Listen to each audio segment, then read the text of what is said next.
wabarakatuh. Yang terhormat Bapak Ibu dosen penguji PPG dalam jabatan kategori 1 gelombang kedua. Perkenalkan, nama saya Juli Anharul Huda, guru di SMA Negeri 2 Lintang Kanan, Kabupaten Empang Lawang, Provinsi Sumatera Selatan, sekaligus mahasiswa PPG dalam jabatan kategori 1 gelombang kedua di Universitas Sriwijaya Palembang. Dalam kesempatan ini, Senin 12 Juni 2023, saya akan melakukan kegiatan pembelajaran guna memenuhi syarat uji kinerja pada PPG dalam jabatan kategori 1 gelombang kedua dengan materi kerajaan-kerajaan Islam di Indonesia. Mohon masukannya kepada Bapak Ibu dosen agar saya lebih baik untuk kedepannya. Terima kasih atas perhatiannya. Saya akhiri. Wabillahi taufiq walhidayah. Wassalamualaikum warahmatullahi wabarakatuh. Waalaikumsalam. Sikap. Islam. Assalamualaikum warahmatullahi wabarakatuh. Waalaikumsalam warahmatullahi wabarakatuh. Halo semuanya. Apa kabar kalian pada pagi hari ini? Alhamdulillah, kalau dalam kondisi baik, artinya kalian sudah siap untuk mengikuti kegiatan pembelajaran pada pagi hari ini. Tapi alangkah baiknya sebelum memulai kegiatan pembelajaran, kita berdoa terlebih dahulu. Doa dipimpin oleh ketua kelas.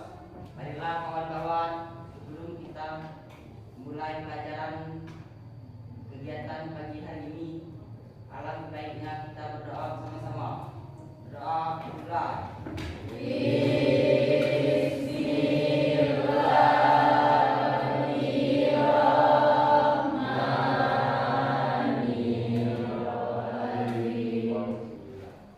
Semoga apa yang kita laksanakan, yang kita lakukan pada kegiatan pembelajaran diberi kemudahan, diberi keberkahan oleh Allah Subhanahu wa taala. Amin. Untuk selanjutnya Bapak akan mengecek kehadiran kalian. Arlika, itu nama-nama yang Bapak panggil pada pertemuan pagi hari ini. Alhamdulillah kalian semuanya hadir. Jadi artinya kalian masih memiliki semangat untuk tetap mengikuti kegiatan pembelajaran seperti pada biasanya. Sebelum melanjutkan materi kita pada pagi hari ini, Bapak akan bertanya kepada kalian semua tentang materi yang telah kita pelajari di minggu yang lalu. Mungkin ada di antara siswa yang masih ingat tentang materi yang kita pelajari pada minggu yang lalu. Siapa yang ingat? Oh ya, Alika, silakan berdiri. Materi kita minggu lalu yaitu akulturasi kebudayaan Nusantara dengan budaya Hindu-Buddha. Akulturasi adalah suatu proses percampuran antara unsur-unsur kebudayaan yang satu dengan kebudayaan lain sehingga membentuk kebudayaan baru, tetapi tetap mempertahankan ciri khasnya. Nah, itu pengertian dari akulturasi. Kemudian contohnya, Contoh hasil dari akulturasi adalah 1. Seni bangunan, 2. Seni rupa dan seni ukir, 3. Seni pertunjukan, 4. Sistem kepercayaan. nah, sangat baik. Beri aplaus dulu untuk Alika. Pak yakin di antara kalian selain Alika mungkin ingat tentang materi yang telah kita pelajari minggu lalu, tapi mungkin kurang kesiapan untuk menyampaikan. Tapi itu contoh dari Alika tadi untuk memotivasi kalian bahwa materi yang telah lalu akan Bapak ulangi di setiap pembelajaran berikutnya. Jadi sebelum masuk ke materi pada pagi hari ini, Bapak akan mengulas sepintas materi yang telah kita pelajari di pertemuan yang lalu, yaitu akulturasi kebudayaan Hindu-Buddha dengan kebudayaan Indonesia. Apa arti akulturasi tadi? Perpaduan.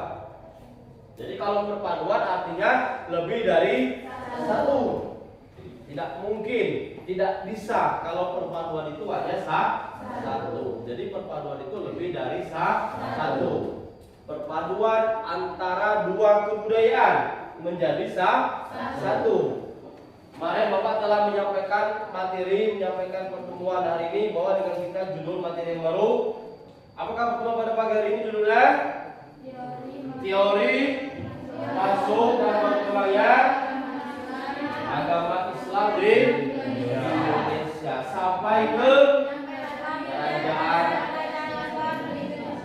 Ya, jadi materi berkaitan dengan teori sampai ke lahirnya kerajaan Islam di Indonesia. Ya, sebelum menyampaikan penjelasan materi, saya akan menampilkan kata motivasi karena seseorang itu kalau diberi motivasi, diberi semangat, maka kondisi tubuhnya, kondisi spiritualnya akan lebih energik, akan lebih siap mengikuti, menghadapi setiap aktivitas setiap harinya. Jadi di sini Bapak akan langsung menampilkan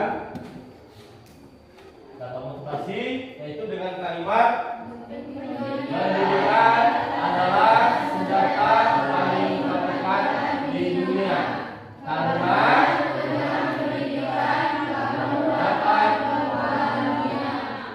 menurut Nelson Mandela.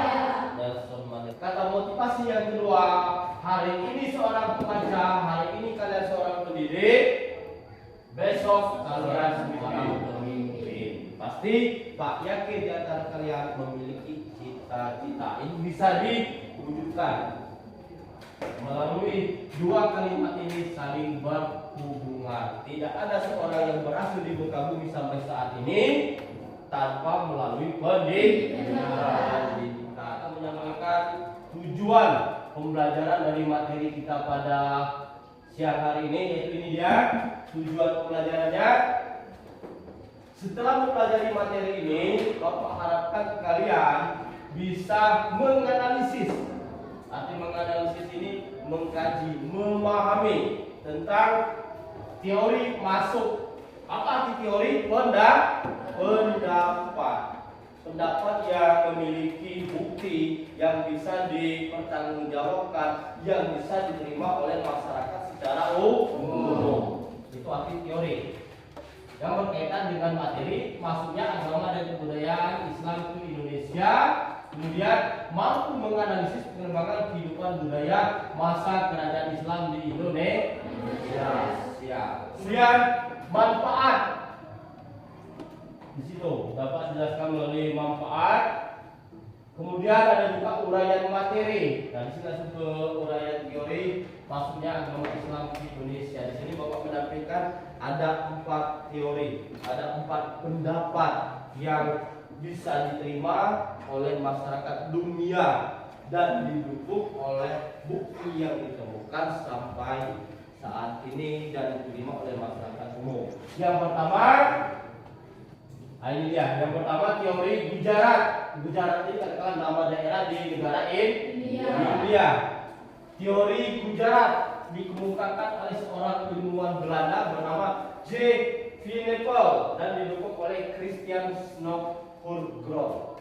Teori Gujarat beranggapan bahwa agama Islam dan kebudayaan dibawa oleh para pedagang. Materi berikutnya, tadi yang pertama tadi teori Gujarat. Yang kedua, teori Persia. Persia nama daerah di negara Iran. Teori masuknya Islam ke Nusantara, yaitu berikutnya adalah teori Persia. Teori Persia didukung oleh Husain Jayadiningrat, katakanlah seorang ilmuwan dari Indonesia sendiri, dan Umar Amir Hussein. Mereka berpendapat bahwa Islam masuk ke Nusantara melalui para pedagang. Adanya persamaan antara Gujarat dengan Persia atau Iran. Gujarat melalui pedagang. Persia atau Iran juga melalui pedagang. Masuk ke teori yang ketiga. Ini balik ke Asia. Mengarah ke Asia, teori Cina. Di sini mau menampilkan ini ada pemimpin, yaitu yang bernama, ini dia namanya Laksamana Cheng. Teori yang terakhir, teori yang keempat, teori Arab didukung oleh beberapa tokoh seperti Buya Hamka dan Patlur. Ini Buya Hamka asli katakanlah orang Indonesia asli, sedangkan Patlur dari Belanda. Dalam teori Arab dijelaskan bahwa Islam masuk ke Nusantara pada abad ke-7 dalam teori Arab. Dalam penjelasan orang Arab teori ke-7.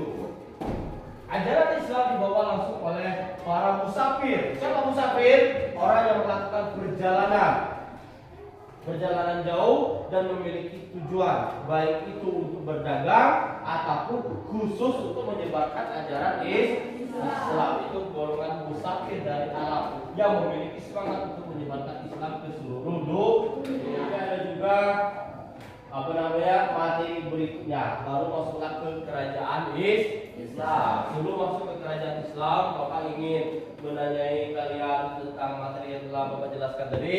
Coba kalian ingatkan, ada beberapa teori tadi. Empat penyebaran agama Islam ada 4. Coba Rike, yang pertama teori Gujarat. Gujarat dari India. Teori yang kedua Genta, teori dari Iran atau Persia. Teori ketiga, teori dari Cina. Terakhir keempat, opal, teori dari kita masuk ke materi berikutnya, yaitu dengan judul apa sih? Perkembangan kehidupan masyarakat, pemerintah dan budaya masa kerajaan Islam di Indonesia. Baru masuklah sampai ke kerajaan Islam di Indonesia.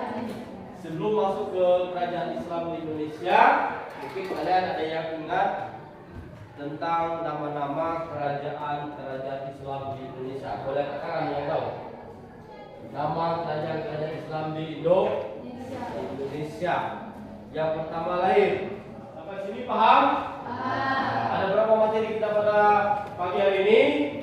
2 materi. Yang pertama teori penyebaran Islam di Indonesia, yang kedua agama yang berkembang sehingga lahirnya kerajaan Islam. Jadi Bapak telah menjelaskan panjang lebar yang berkaitan dengan materi kita pada pagi hari menjelang siang ini. Untuk tahapan berikutnya kita masuk ke kelompok. Masih ingat kalian kelompok yang telah dibagi waktu akhir pertemuan kalian di minggu kemarin? Masih ingat? Untuk memanfaatkan waktu, silakan duduk ke tempat kelompoknya yang telah kita bagi di minggu yang lalu. Silakan. Bapak di sini akan membagikan lembar kerja peserta didik atau LKPD yang akan kalian kerjakan, berdiskusi, berkonsultasi sesama teman kelompok. Yang kurang paham kalian tanyakan langsung ke Bapak ke depan. Di sini langsung Bapak bagikan untuk kelompok 1 mana? Ini kelompok 1. Paham ini materinya. Kelompok 2 langsung dipelajari. Kelompok ketiga. Ini yang kelompok 3. Kelompok keempat langsung dipelajari untuk membahas permasalahan dalam materi tersebut. Itu lembar kerja peserta didik kalian kerjakan sesuai urutan nomor. Kelompok 1 mengerjakan nomor ganjil dengan materi apa kemarin? Materi kalian lihat disebutkan, dibacakan bukan? Materinya apa? Teori penyebaran Islam di Indonesia. Itu kelompok 1. Kelompok kedua di nomor genap. Agama Samudra Pasai, betul. Kelompok 3 di nomor ganjil. Analisis di kerajaan Aceh. Kelompok 4 di nomor genap. Analisis. Nah, itu dia sesuai dengan materi dalam LKPD, sesuai dengan urutan nomor yang kalian kerjakan. Nanti Bapak minta ke kelompok perwakilan satu kelompok 2 orang untuk presentasi ke depan, dan kelompok yang tidak tampil untuk menyimak ataupun memberikan tanggapan ataupun memberikan sanggahan terhadap materi yang disampaikan oleh pemateri di depan. Paham sampai sini? Untuk kesepakatan waktu, Berapa menit? Cukup 10 menit. Lanjutkan. 10 menit. Sesuai urutan nomor terkecil. Kelompok 1 silakan 2 orang di sini, yang lain menyimak ke depan. Yang tidak paham langsung disangkakan kepada materi. Waktu dan tempatnya dipersilakan. Jadi Bapak langsung mengambil nilai tentang sikap kalian.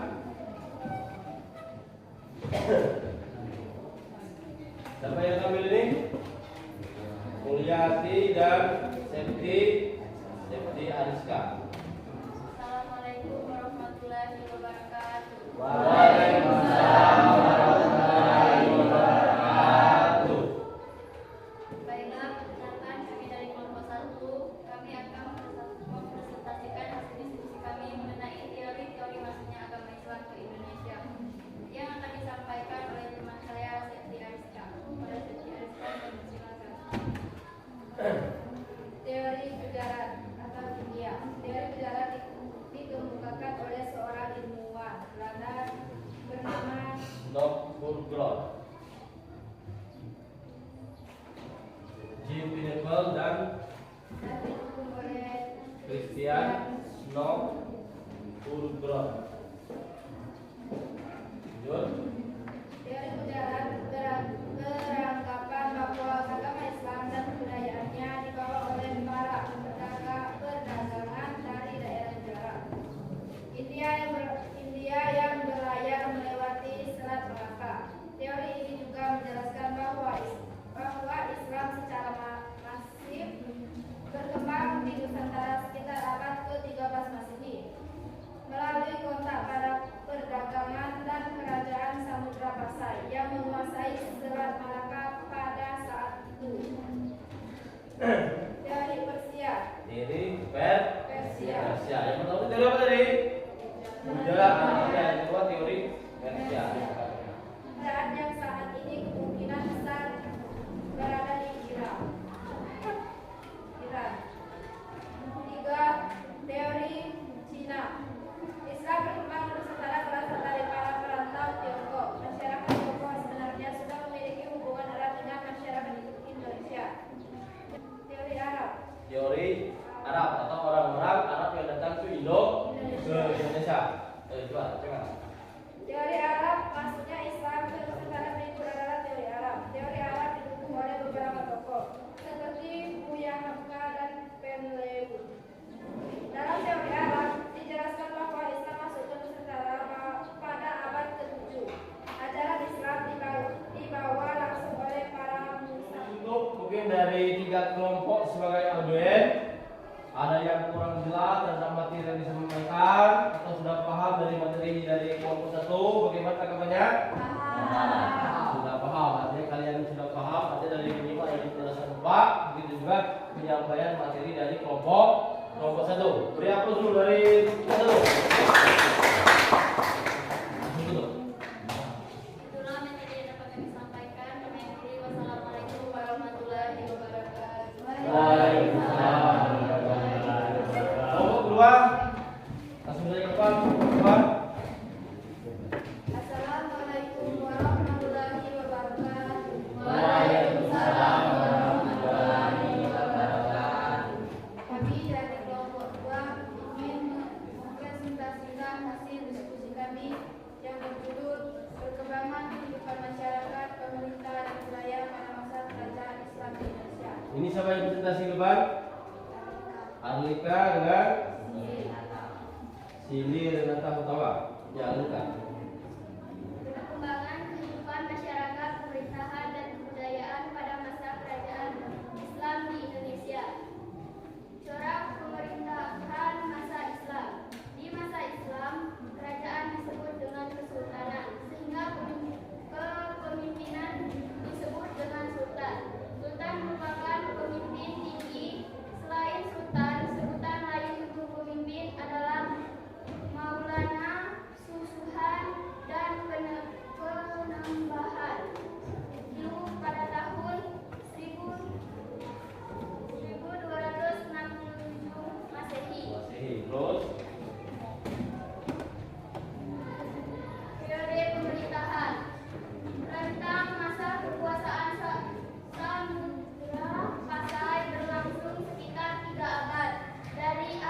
hingga 16 Masehi.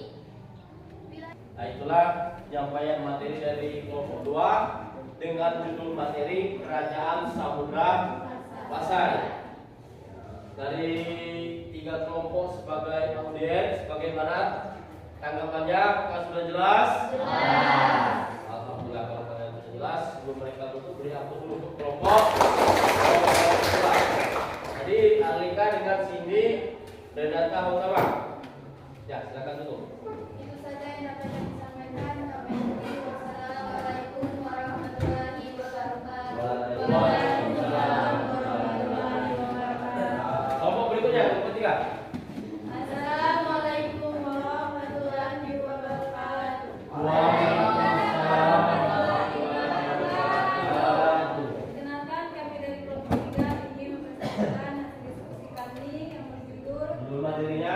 Analisis proses berkembangnya agama Islam di Kerajaan Aceh. Jangan. Siapa yang presentasi? Oke. Ini dengan Dina. Silakan dulu. Kerajaan Aceh. Sejarah Kerajaan Aceh berdiri. Kerajaan Aceh bermula ketika kekuatan Barat telah tiba di Malaka. Hal ini mendorong Sultan Ali Muqayyad Shah untuk menyusun kekuatan dengan menyatukan kerajaan-kerajaan kecil di bawah payung Kerajaan Aceh. Untuk membangun kerajaan yang besar dan kokoh, Sultan Ali Muqayyad Shah membentuk Angkatan Darat dan Laut yang kuat. Kehidupan politik Kerajaan Aceh. Sebelum dan sesudah pemerintah Sultan Iskandar Muda sang berbeda. Pada periode awal, konsentrasi politik ekonomi bergerak untuk membentukkan kekuatan militer dalam upaya mempertahankan keberadaannya dari ancaman yang datang dari dalam ataupun luar. Puncak kejayaan Aceh setelah Sultan Iskandar Muda naik takhta, Sultan Aceh mengalami perkembangan besar hingga mencapai puncak kejayaannya. Faktor yang utama pembentukan dari kerajaan Aceh adanya perebutan kekuasaan dan meninggalnya Sultan Iskandar Tani. Terus diperparah lagi apa tadi? Maksudnya pengaruh budaya Barat atau orang-orang Belanda ke daerah Aceh. Ya, silakan. Bagaimana dari 3 kelompok sebagai audiens? Pemaparan dari kelompok 3? Jelas. Jadi aku dulu untuk kelompok 3. Baiklah, itu saja yang dapat kami sampaikan. Kami akhiri. Assalamualaikum warahmatullahi wabarakatuh. Waalaikumsalam warahmatullahi wabarakatuh. Kelompok terakhir, kelompok keempat, silakan memanfaatkan waktunya. Assalamualaikum warahmatullahi wabarakatuh. Waalaikumsalam warahmatullahi wabarakatuh. Kami dari kelompok 4 akan menjelaskan hasil diskusi kami. Judul materi apa tadi? Kerajaan Analisis proses berkembangnya agama Islam di Kerajaan Demak. Kerajaan Demak atau Kesultanan Demak merupakan kerajaan Islam pertama di Jawa. Kerajaan yang berdiri pada awal abad ke-16 ini didirikan oleh Raden Atta dan mencapai masa kejayaan di bawah kepemimpinan Sultan Trenggalek. Kerajaan Demak terletak di daerah Demak, Jawa Tengah. Pada awalnya Demak merupakan wilayah dikapiteni yang tunduk pada kekuasaan Majapahit. Kerajaan Demak pusat penyebaran agama Islam di bawah dipimpin Raden Atta dengan adanya peran sentral Wali Songo. Periode kepemimpinan Raden Atta adalah fase awal semakin berkembangnya ajaran Islam di Jawa. itulah penyampaian materi dari kelompok 4. Begitu panjang mereka menyampaikan materi. Tanggapan 3 materi bagaimana? 3 audiens? Jelas. Jelas. Alhamdulillah. Beri aplaus juga untuk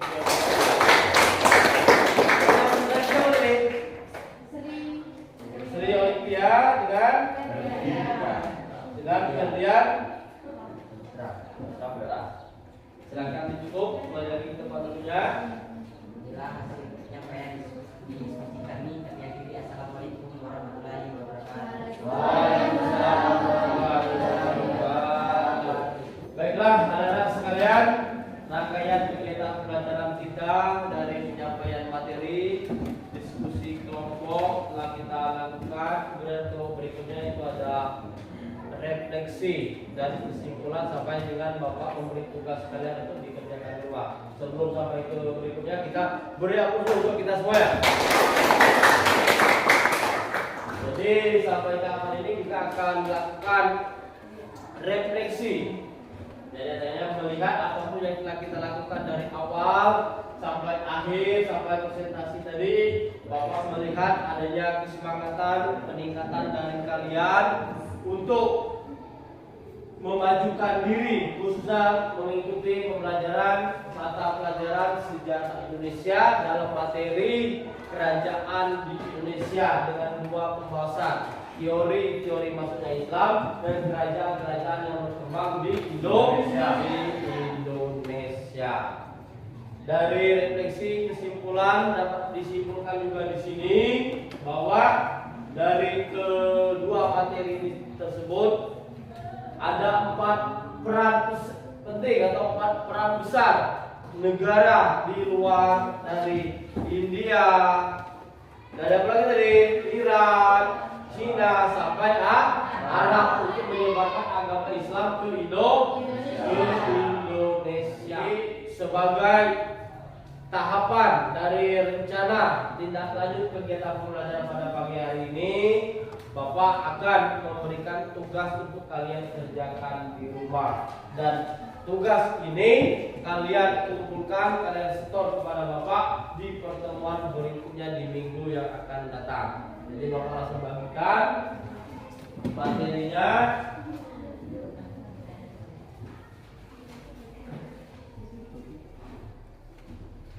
Dapat kalian kumpulkan di minggu yang akan datang.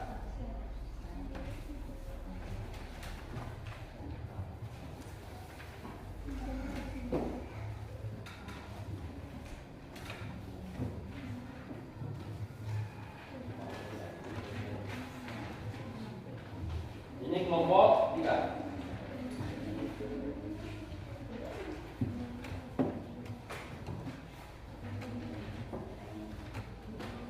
Kelompok 4.